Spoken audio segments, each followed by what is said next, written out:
नमस्कार, आप देख रहे हैं रफ्तार मीडिया और मैं हूं आपके साथ सबिहा। आगे आप मेरे साथ देखेंगे उत्तराखंड से जुड़ी तमाम छोटी बड़ी खबरें विस्तार से, लेकिन सबसे पहले नजर उत्तराखंड हेडलाइंस पर। उत्तराखंड शासन का बड़ा फैसला, 2 पीसीएस अफसरों की बढ़ाई गई जिम्मेदारी। पीसीएस ललित मोहन रयाल और नवनीत पांडे बनाए गए अपर सचिव मुख्यमंत्री।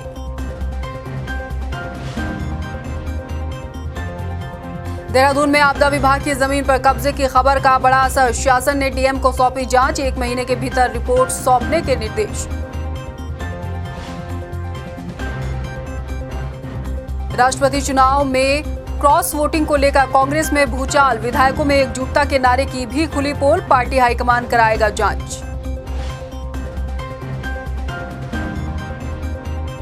और गेचा पुलिस और एसटीएफ को मिली कामयाबी, 25 लाख की सुपारी लेकर पंजाब में शेरा नाम की हत्या करने वाला शख्स गिरफ्तार, हत्या से जुड़े कई और राज भी खुले। हेडलाइंस के बाद बुलेटिन में खबरें विस्तार से। उत्तराखंड शासन ने आदेश जारी करते हुए 2 पीसीएस अधिकारियों को खास जिम्मेदारी देते हुए मुख्यमंत्री का अपर सचिव बनाया है। सचिव शैलेश बगोली ने इसका आदेश जारी किया है। आपको बता दें कि पीसीएस ललित मोहन रयाल को अपर सचिव मुख्यमंत्री बनाया गया है, जबकि पीसीएस नवनीत पांडे को भी अपर सचिव मुख्यमंत्री की जिम्मेदारी सौंपी गई है। राष्ट्रपति चुनाव के लिए हुए मतदान की मतगणना के आंकड़े सामने आने के बाद जहां एनडीए की उम्मीदवार द्रौपदी मुर्मू राष्ट्रपति का चुनाव जीत गई हैं, वहीं सांसदों और विधायकों की तरफ से क्रॉस वोटिंग से द्रौपदी मुर्मू की जीत ऐतिहासिक बन गई।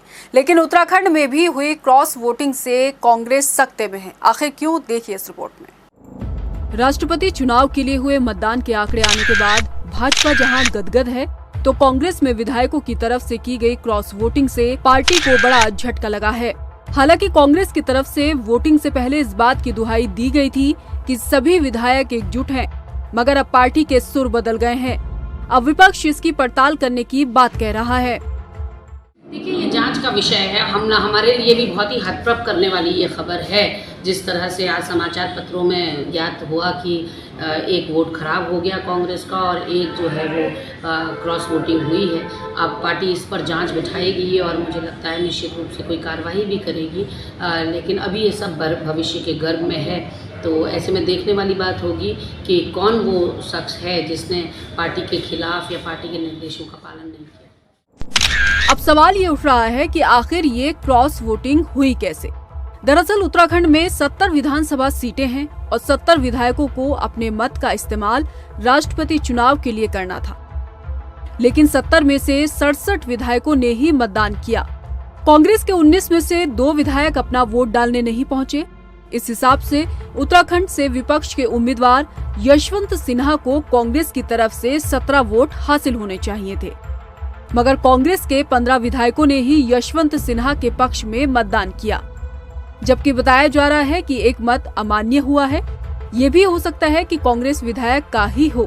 क्रॉस वोटिंग से बीजेपी काफी उत्साहित है। खुद मुख्यमंत्री पुष्कर सिंह धामी भी क्रॉस वोटिंग करने वाले कांग्रेस विधायक को बधाई दे चुके हैं। सबने मैंने कहा था कि अंतरात्मा की आवाज पर वोट देना है, जिसने दिया है सबका धन्यवाद। राष्ट्रपति चुनाव के नतीजों ने हर किसी को हैरान तो किया ही है। कांग्रेस की एकजुटता की कलह भी विधायकों की उत्तराखंड में खुलकर सामने आ गई है। ऐसे में अब कांग्रेस का अगला रुख इस मसले पर क्या रहेगा, ये देखना होगा। रफ्तार मीडिया के लिए देहरादून से मनीष डंगवाल की रिपोर्ट। आगामी 9 से 15 अगस्त तक कांग्रेस तिरंगा यात्रा निकालेगी। देहरादून स्थित प्रदेश मुख्यालय में कांग्रेस ने आजादी की 75वीं वर्षगांठ के मौके पर निकाले जाने वाली तिरंगा यात्रा को लेकर मंथन किया। मीडिया से बातचीत के दौरान कांग्रेस प्रदेश अध्यक्ष करण माहरा ने कहा कि तिरंगा यात्रा को सफल बनाने के लिए पार्टी नेताओं से सुझाव लिए गए हैं। बीजेपी को निशाने पर लेते हुए करण माहरा ने कहा है कि कांग्रेस को इस बात की खुशी है कि बीजेपी कांग्रेस के पदचिन्हों पर चलने का काम कर रही है।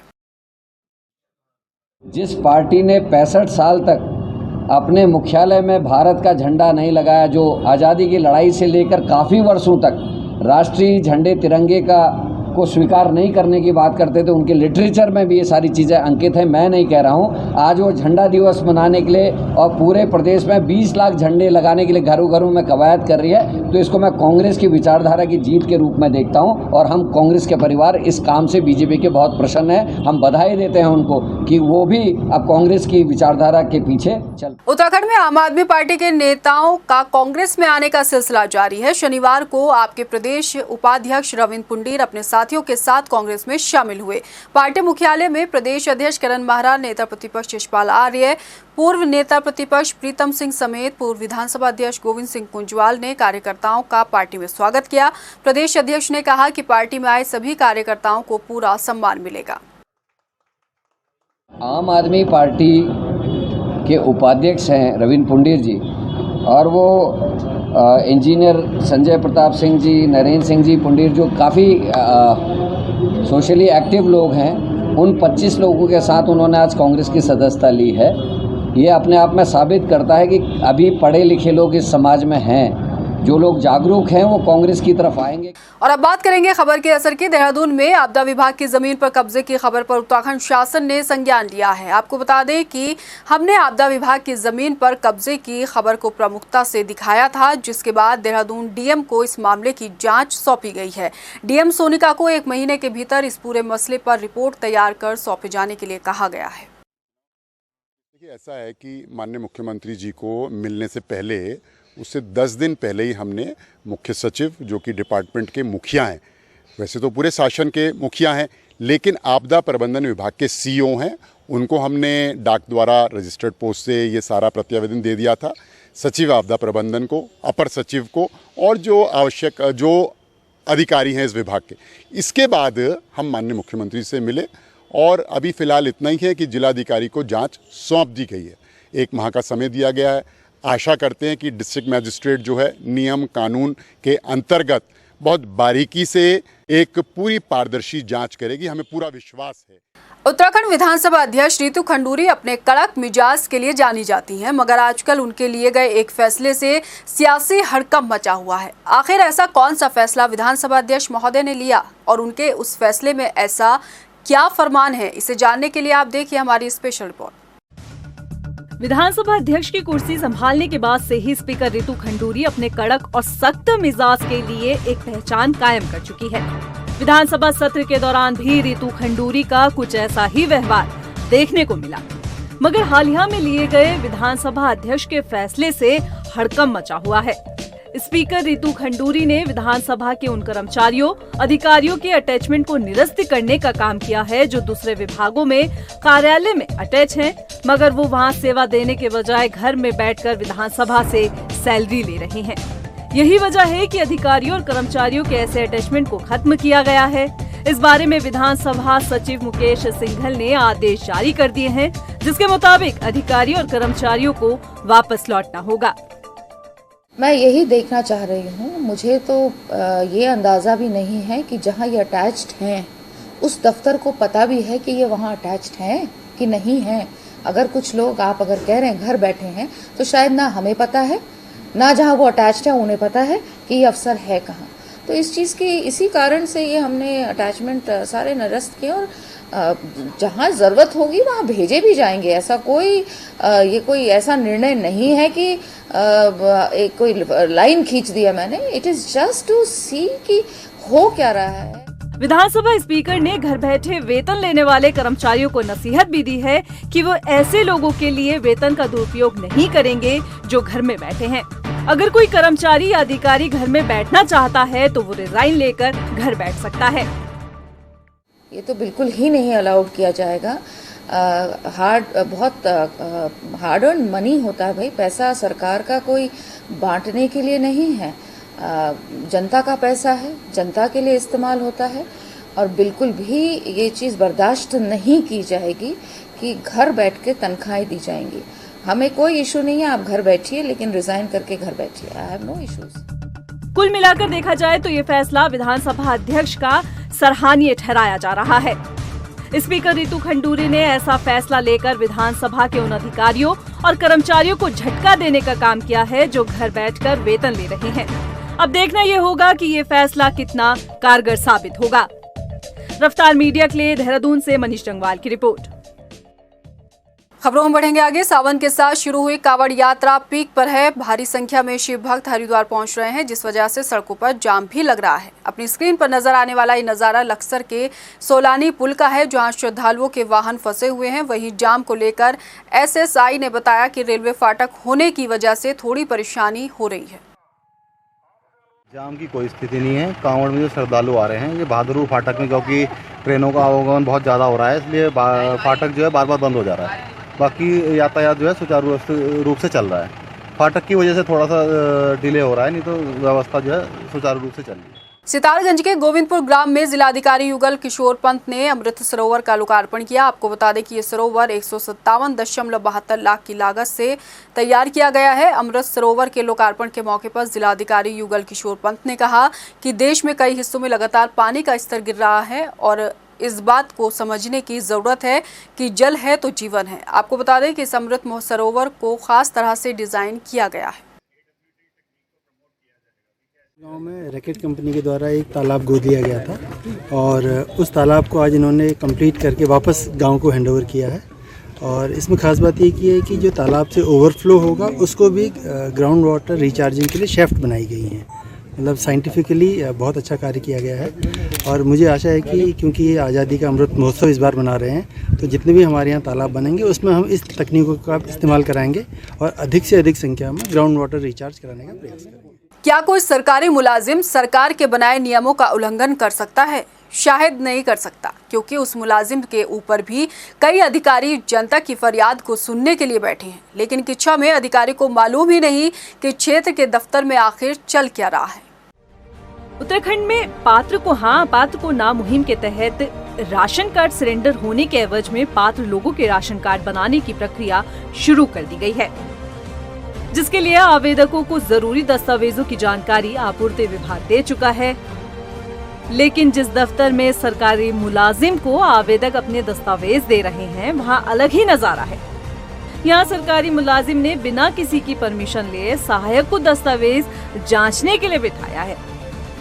शायद हमारे कहे शब्द और इस वीडियो पर आप यकीन ना करें, तो इसलिए आपको मुलाजिम के कहे शब्द ही सुना देते हैं। हमारे पास जो कोटा है ना, वर्तमान में हमें जो भारत सरकार से मिला है तो बिल्कुल डिस्ट्रिक्ट के हिसाब से फिक्स मिला हुआ है। हम उस कोटे से कोई छेड़खानी हमें नहीं कर सकते। जितना हमारा कोटा है उसके अकॉर्डिंग हम राशन कार्ड बना सकते हैं, उससे ज़्यादा नहीं बना सकते, क्योंकि जो कैपिंग रहती है हमारी उससे ज़्यादा हमारा सिस्टम नहीं लेता है। वर्तमान में हमारे कुछ राशन कार्ड पात्र में कटे थे और उसकी जगह में हमारे राशन कार्ड बनाए जा चुके हैं अभी, और कुछ अभी हमारा नगर पालिका से अभी सर्वे चल रहा है। कुछ वहाँ से राशन कार्ड कुछ गरीब लोगों के आएंगे, क्योंकि हमारे पास कोटा कम है और बनने वाले ज़्यादा है, तो उसके अकॉर्डिंग हमारे राशन कार्ड बनाए जा रहे हैं अभी वर्तमान में। इस मामले में एसडीएम कौस्तुभ मिश्रा से भी सवाल किया गया, तो उन्होंने कहा कि मामले पर स्पष्टीकरण किया जाएगा। साथ ही कौस्तुभ मिश्रा एपीएल और बीपीएल राशन कार्ड का आवेदन कर रहे लोगों को आश्वस्त करते नजर आए। एसडीएम का कहना है कि आवेदकों के आवेदन के बाद कोशिश रहेगी कि सभी पात्र लोगों को योजना का लाभ मिले। सबसे पहले तो इसमें जांच इंक्वायरी सेटअप कर दी गई। कौन सा व्यक्ति, जैसा कि आप बता रहे हैं कि सोशल मीडिया में एक वीडियो चल रहा है, इसमें काम हो रहा है, इसमें इनसे स्पष्टीकरण लिया जा रहा है कि कौन व्यक्ति है, कहाँ से काम कर रहे हैं। जहाँ तक विषय है बीपीएल का, तो जो सर्वेक्षण हुए थे जिसमें कुछ शिकायतें प्राप्त हुई थी, उसके बाद उसके सत्यापन पर कार्रवाई की जा रही है। निर्देशित किया गया कि 1 सप्ताह के भीतर समस्त सत्यापन पूरा करके तहसील से उसको जो है वेरीफाई करना। जहां एसडीएम पात्र लोगों को योजना का लाभ मिलने का आश्वासन दे रहे हैं, तो वहीं कई लोगों का आरोप है कि वे मुफ्त योजना का लाभ उठाने के लिए आपूर्ति दफ्तर के पिछले कई सालों से चक्कर काट रहे हैं, लेकिन राशन कार्ड अब तक नहीं बन पाया। 12 महीने हो गए हमें जमा करे पे। अब जब आते हैं तो जब कह देते हैं कि बन जाएगा, अगले महीना हम आएगा, पिछले महीना हम ऐसे कह देते हैं। अच्छा, 7 किलो गल्ला मिलता है हमें, वो भी 15 किलो चावल देते हैं 15 रुपए किलो। बताओ 6-7 जने खाने वाले, क्या होता है, गल्ला आदमी कमाने वाला है हमारा। अब देखना ये होगा कि सरकारी मुलाजिम के सहायक पर स्पष्टीकरण के साथ ही पात्र लोगों के राशन कार्ड पर दिया गया आश्वासन कब पूरा होता है। किच्छा से रफ्तार मीडिया के लिए यासीन की रिपोर्ट। लालकुआं में प्रधानमंत्री आवास योजना के तहत लॉटरी प्रक्रिया से गरीबों को आवंटित किए गए आवास पर भी अब सवाल उठाए जाने लगे हैं। आरोप है कि जो लोग अपात्र हैं उन्होंने योजना का लाभ लिया है, लेकिन जो योजना के पात्र थे उन्हें दरकिनार किया गया। आपको बता दें कि कार्यक्रम में बीजेपी के ही नेताओं ने जमकर हंगामा काटा है। आपको बताना चाहूँगा कि ये हमारी धर्मपत्नी श्रीमती अरुणा चौहान जी जो यहाँ की एसएससी चेयरमैन थी और राजू नबियाल जी यहाँ की अधिशासी अधिकारी थी, उस समय ये योजना दिल्ली सरकार के द्वारा दी गई थी। और हम आज इसलिए हम निराश हैं, इसलिए मैं उस कार्यक्रम में नहीं गया कि मेरे को बुलाया गया था, मेरी धर्मपत्नी को बुलाया गया था। मैं उस कार्यक्रम में इसलिए नहीं गया कि एक तो वहाँ मेरे को पारदर्शिता नहीं दिखाई दे रही थी, जिस तरह की बातें सुनने में आ रही थी और वही बातें निकली थी। हरिद्वार में भारी संख्या में शिव भक्त पहुंच रहे हैं। शिव भक्तों के लिए जहां प्रशासन ने इंतजाम किए हुए हैं, तो वहीं आम लोग भी कांवड़ियों की सेवा के लिए आगे आ रहे हैं। जानकारी के मुताबिक हरिद्वार में श्रद्धालुओं के लिए भंडारे का आयोजन कराया गया। खास बात यह रही कि भंडारे का शिलान्यास 107 साल के स्वतंत्र संग्रामी से कराया गया। और कांवड़ियों की सेवा के लिए, क्योंकि हमारे कांवड़िए इतनी दूर दूर से हरिद्वार से जल भरकर अपने गंतव्य स्थान को जाते हैं, उनकी सेवा के लिए हमारे साथियों ने, साहिल जी हैं, जगदीश चावला जी, पूर्व पाराशर जी हैं, एमएम गुप्ता जी हैं, डीसी गुप्ता जी हैं, सभी के हमारे सहयोग से ये निर्णय लिया गया है कि प्रत्येक बार इनकी सेवा के लिए हमसे जो बन सकेगा हम लोग मिलकर इसका आयोजन किया करेंगे और निरंतर हम लोग इस काम को करें। हल्द्वानी में प्रांतीय उद्योग व्यापार प्रतिनिधि मंडल ने कई जीएसटी नीति के तहत व्यापारियों की दुकानों में हो रहे छापे का विरोध किया है। व्यापार मंडल के प्रदेश अध्यक्ष नवीन वर्मा का कहना है कि जीएसटी को लागू करते वक्त कहा गया था कि व्यापारियों को परेशान नहीं किया जाएगा, लेकिन अब सर्वे के नाम पर व्यापारियों की दुकान पर छापे मारे जा रहे हैं।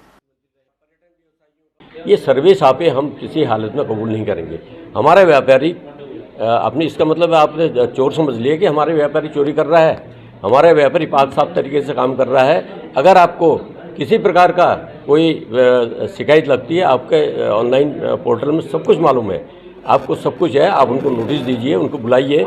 लेकिन ये तरीका गलत है कि आप बाज़ारों में जाके व्यापारियों को धमकाएं, व्यापारियों के स्टॉक चेक करें। ये हम किसी हाल में बर्दाश्त नहीं करेंगे। सीबीएसई का रिजल्ट आने के बाद से ही कई तस्वीरें सामने आ रही हैं। अच्छी परफॉर्मेंस के चलते दिनेशपुर के निजी स्कूल में टॉपर्स को सम्मानित किया गया। बच्चों को टीचर्स ने मिठाई खिलाकर उनके भविष्य के लिए शुभकामनाएं दी हैं। वहीं बच्चों ने अपनी कामयाबी का श्रेय टीचर्स और पेरेंट्स को दिया।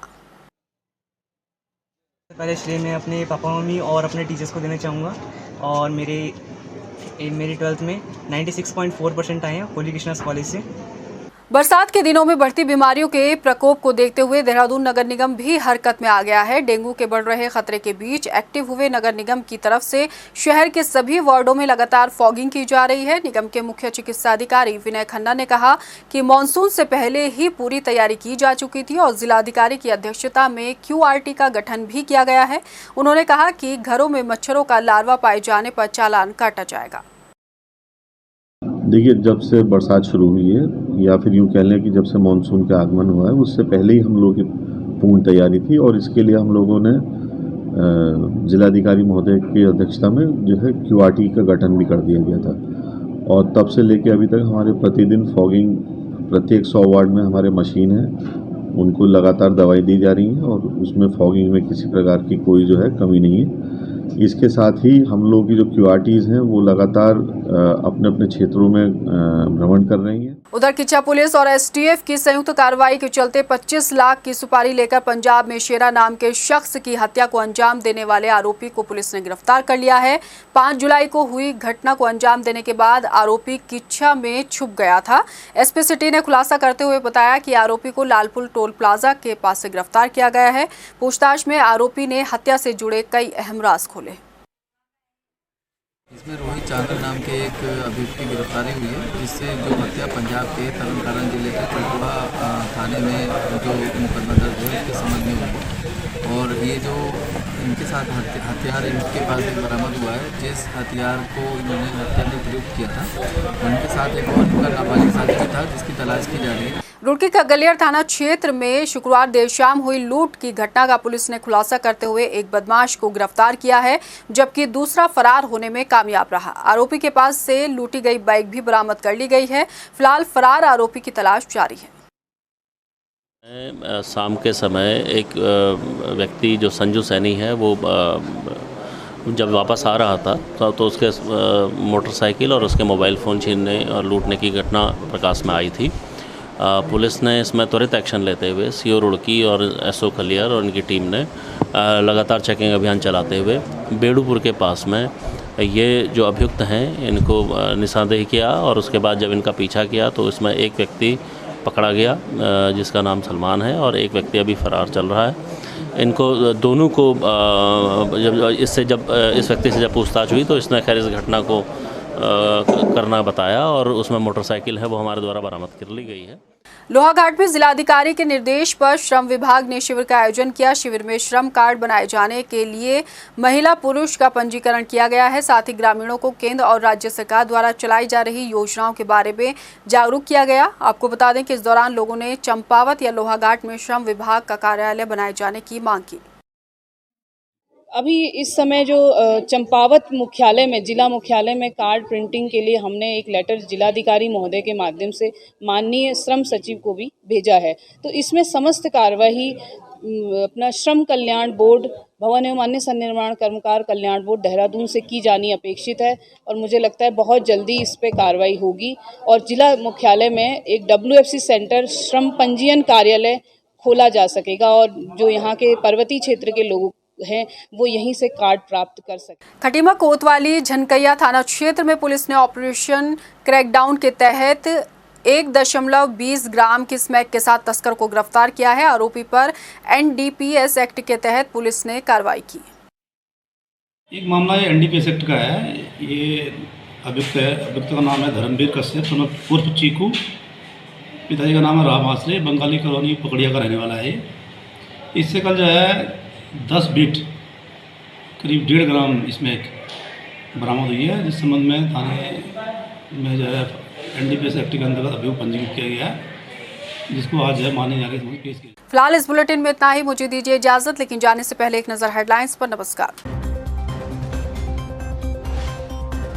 उत्तराखंड शासन का बड़ा फैसला, 2 PCS अफसरों की बढ़ाई गई जिम्मेदारी। PCS ललित मोहन रयाल और नवनीत पांडे बनाए गए अपर सचिव मुख्यमंत्री।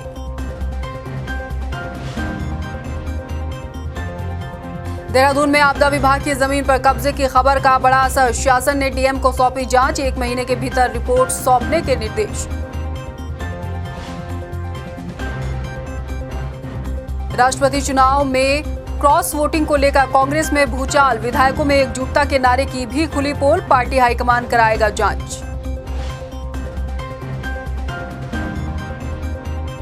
और गिच्छा पुलिस और STF को मिली कामयाबी, 25 लाख की सुपारी लेकर पंजाब में शेरा नाम की हत्या करने वाला शख्स गिरफ्तार, हत्या से जुड़े कई और राज भी खुले।